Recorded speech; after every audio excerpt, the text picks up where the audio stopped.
We need everybody to please put your hands together in a nice medieval clap and applause for Codex Lacrimae.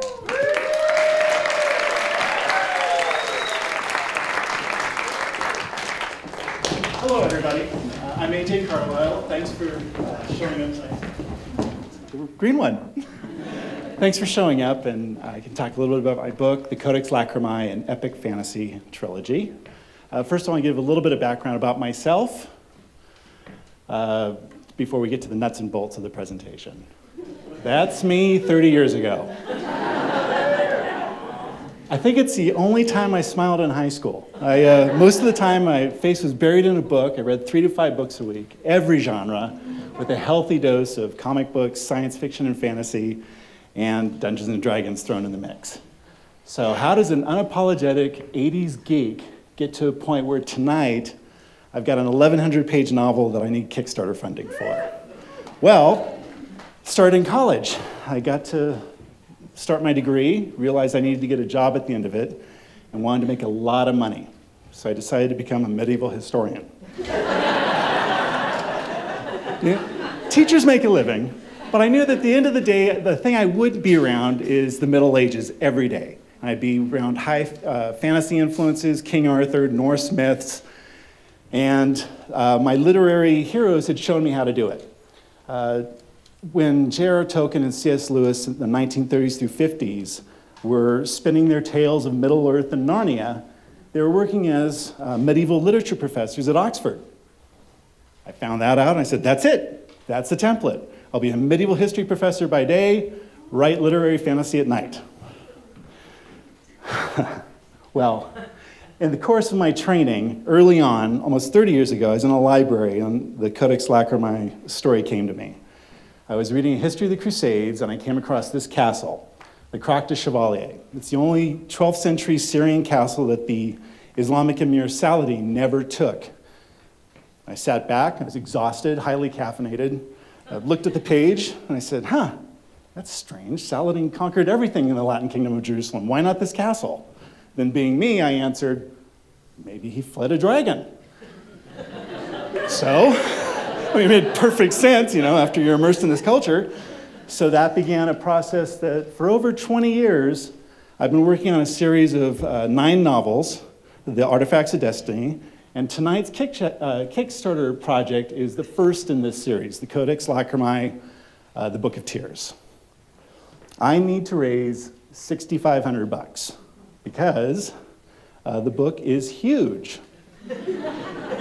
If I had the book, I could show it to you. Really, it's a huge page count, Justin. Thank you. I should have cast a spell and he would have appeared.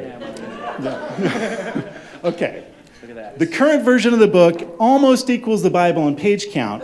So all the feedback I've gotten from publishers and reviewers say for this audience, for a modern reader, let's get a professional line edit and then maybe break the book up into 3 volumes for readership. So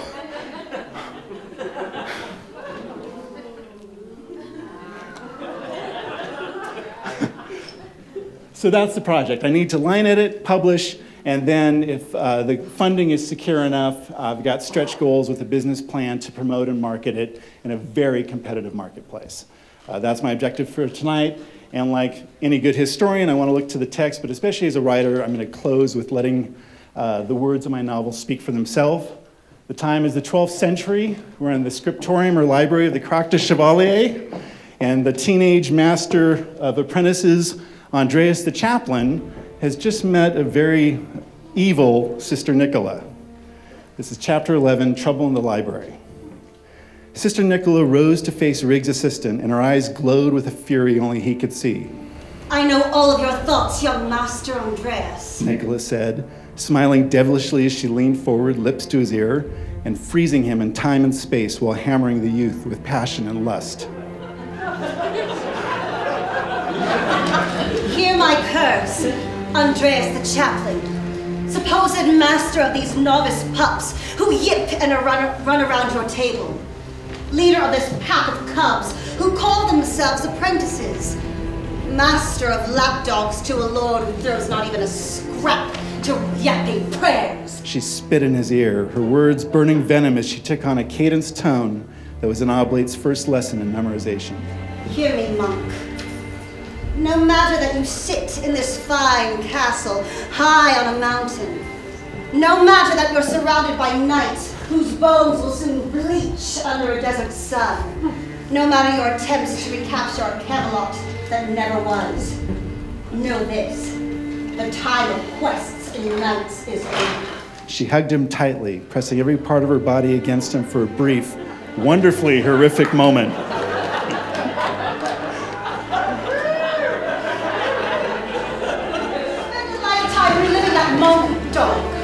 Nicola briefly released him, curious to see if he'd move. He lunged at her, grasping the cloth of her habit in his hands. She froze him again and sighed. Oh, Andreas. For despair's sake, I'd have the one pure soul in this castle know these things. The true knights are dead. Arthur sleeps and Merlin is gone. But the Norse fault ended and the fields of burning night resumes. 6 centuries have passed. No one even remembers the nature of the threat. You're all preoccupied with copying Bible passages and hiding natural virgins. She came so close to his lips that sweat broke from his forehead as he strained to kiss her. She backed away, gave a pouty smile, and pulled open her habit to reveal the most breathtaking of bodies.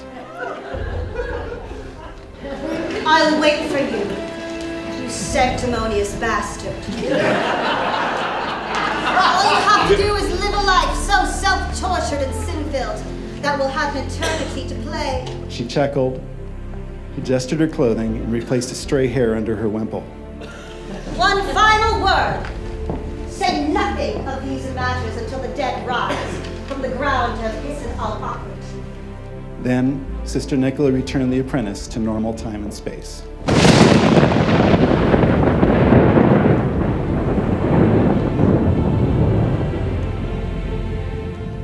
Thank you.